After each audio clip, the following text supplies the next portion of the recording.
So, greenwashing. So, changes to conservation laws must be backed by scientific evidence. That's what they are saying. Changes to conservation laws must be backed by scientific evidence. So, what it says? The Forest Conservation Amendment Bill 2023 that is being deliberated upon by a joint committee of Parliament is a contentious piece of legislation that signals the complex challenges involved in balancing industrial development and the conservation of forests. And while industrialization inevitably means uh, usurping greater tracts of forest land and ecosystem. The Forest Conservation Act 1980 has been the mas- mantelpiece mantelpiece legislation that has empowered the state to regulate this and impose costs on such industrial exploitation. Originally meant for notified forests, it was originally meant for notified forests. A landmark Supreme Court judgment in T.N.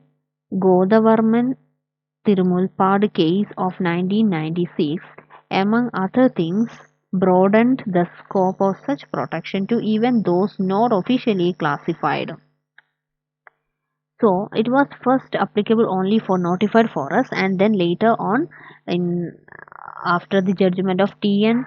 Godavarman Tirumulpad case, the SC said that the uh, it is applicable to non-officially classified forests also. So India's forest cover has been only marginal increase as biennial reports of the Forest Survey of India illustrates FSI. The growth in forest cover inside officially recorded forests is stagnant, and the growth it is in the officially recorded forest it is stagnant. The growth is stagnant or at best incremental. It is tree cover in orchards, plantations, and village homesteads that has been on the rise and supplementing India's claim that 24% of its area is under forest and tree cover. Okay. India has committed to increasing this number to 33% and adding a carbon sink of 2.5 billion to 3 billion tons of CO2 this way, and by 2030 by 2030 as part of its international climate commitments. So, international climate commitments. The existing Forest Conservation Act next is so the existing Forest Conservation Act of 1980, which we have already mentioned in the previous paragraph, in the Environment Ministry's reckoning, the existing Forest Conservation Act 1980 was insufficient for these ends, and it did not incentivize private agroforestry and tree plantation activities. From 2019 to 21, India added 1,540 square kilometers of forest cover, of which 1,509 square kilometer was outside recorded forest area. So majority of that, almost about 99% of them are in the non-forest cover area. Uh, India added that.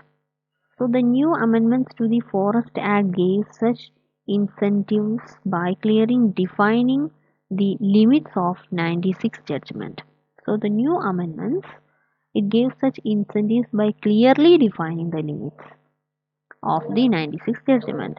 Only land recorded as forest in any government record or on or after 1980, only land recorded as forest in any A government record on or after 1980 would invoke provisions of this Act. Recorded on or after 1980. Forest land authorized by states for non-forestry uses between so the forest land authorized by states for non-forestry uses between 1980 to 1996 would not invoke provisions of the Act. So the amendments effectively mean states can no longer classify unclassified forest land. So the amendments it effectively means what? States can no longer classify unclassified forest land. The states can no longer classify the unclassified land or patches of trees with forest-like characteristics as forest land. So see, the states have no authority to classify. No longer, states can no longer classify. The amendments also allow forest land up to 100 km near India's borders. So it allows the forest land up to 100 km near the borders to be appointed without central approval for strategic and security purposes. Allow the forest land to be appropriated without central approval. No central approval is required for the forest lands which is up to 100 km near the borders. For the strategic and security purposes, it can be declared as it can be appropriated without central approval. The states have the authority or autonomy to decide about it. So the primary criticism is that these amendments do not really contribute to regenerating natural forests but rather incentivize afforestation for commercial ends. The primary criticism is that these amendments do not really contribute to regenerating natural forests. You should listen to that. The primary criticism, what is that? The amendments, they do not really contribute to regenerating natural forests. It do not contribute to regenerating, but rather incentivize afforestation. Natural forests are not uh, considered to be regenerating, or they it is not contribute to regeneration of the natural forest but afforestation for commercial purposes, that is commercial ends. What is worrying? So the primary criticism for this amendment of 2023, the Forest Act, which the Forest Act of 1980, the amendment has a criticism that it is focusing or it is contributing to it is incentivizing the afforestation for the commercial ends but not for the regeneration of natural forests. And what is worrying is that the parliamentary committee, despite its statutory privileges, has not expressed any opinion or suggestion on the way forward.